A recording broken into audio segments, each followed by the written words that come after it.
Folks, give it up for our next storyteller. Give it up for Federico Pellejero.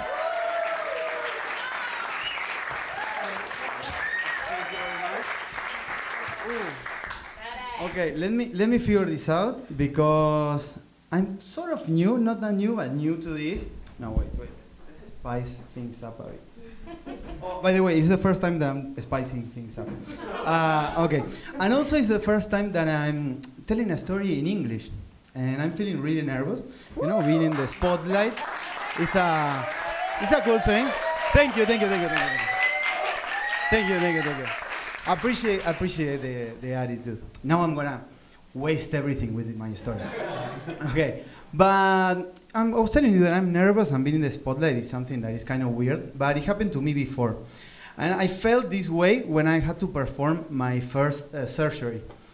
You know, I don't know if you ever perform a surgery, but it's a job that it requires, a lot of attention, knowledge of the human body. You need leadership skills that I didn't know that I had at the time.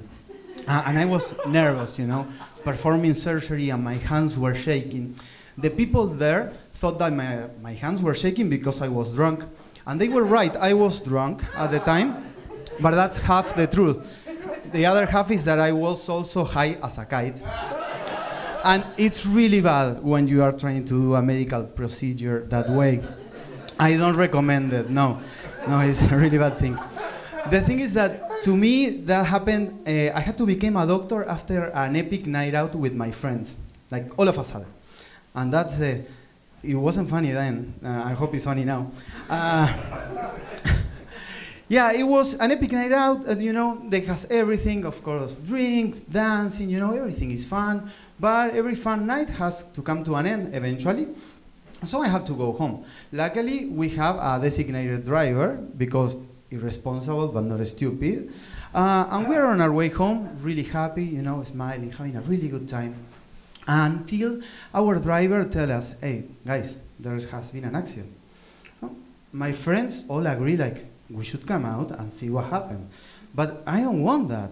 That's not how I roll, When I see an accident, I do what every good person does. That is, I put a sad face, slow down, of course. I drive, and then I leave. I see that enough people are helping. I don't want to help. They are doing the show. I don't have any medical experience. I watch Grey's Anatomy. That's okay, but that doesn't count. And I don't want to show them, but it's okay because I'm so wasted that I think that the accident happened hours ago, and we are just like the CSI team that comes to find the real truth of what happened there. No, but it's not like that. As I'm getting closer, I see everything, and it looks pretty bad. I see that the driver is unconscious on the sidewalk. He ran over a street light, like a huge concrete pole, and the pole is all tangled in the truck, and the guy is unconscious in the sidewalk, and the column crushed his leg. So now I cannot put my sad face that I practice in the mirror to be an awful person and go away. We have to do something. And in my opinion, I think that we were the right people to help. We were 6 young men with the strength of 300 Spartans from all the drugs. And we have the confidence of a Karen, that want to speak to the manager. Anything we set our minds into, we are going to make it happen. And we wanted to help that guy. We needed to help him. We also, just like Karen, that wants to see the manager and how things work, we do the same. We try to figure out what is happening, and we realize that the people that is helping, they are not the best option to be there. There is one guy that is lighting a cigarette really cool, right next to a puddle of gasoline that is making on the street. So we need to get that guy out of the situation. Then there is this other guy who is feeling like going full TMC with his camera, bam, bam, bam, taking pictures of everything that was happening. And we need to get that guy away from that. We don't want that person there. But there was one man that, in my opinion, takes the big prize, that it was this creepy old man with a grim smile that approached each and every one of us slowly, really calm, and told us, in my case, in my ear, he came and said, like, do you know who this man is here? And I'm holding, like, I don't know how many pounds of concrete, so the column doesn't end up falling on top of the guy that is on the sidewalk. It was all tangled. It was really weird. I'm trying to make, trying to lift it, trying to save the guy. And then it hits me. I know the person that is on the sidewalk. It's a soccer player. And the guy told me. And then I realized, like, okay, he's a famous soccer player in my country, but he is like one of my childhood heroes. Like, I had his jersey, I went to see him play live, I follow his career in Europe, and suddenly he's there. We are talking about rolling the column over the leg and cutting it in a way so we are able to remove the big chunk that he was swinging on top of him. It was really, really stressful, but we needed to do something. And again, thank you, Grey's Anatomy, because there all the medical, information came back. The column was actually making a lot of pressure on the leg, so it wasn't, it wasn't blood everywhere.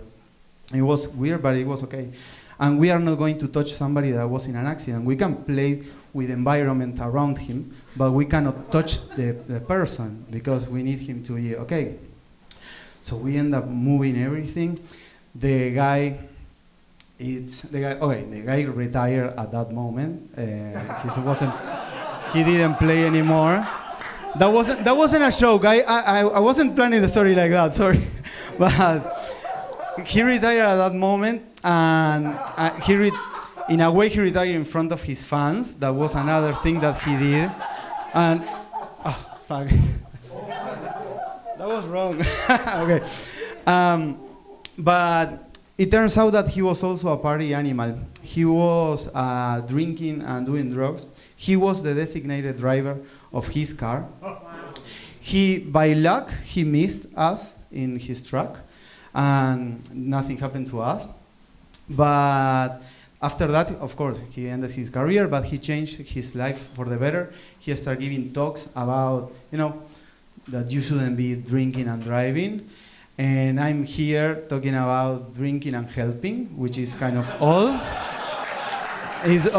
But it was the only way that I could do something, that I could make a difference. That day I learned that, maybe not always, but at least I can do something good one party at a time. Thank you.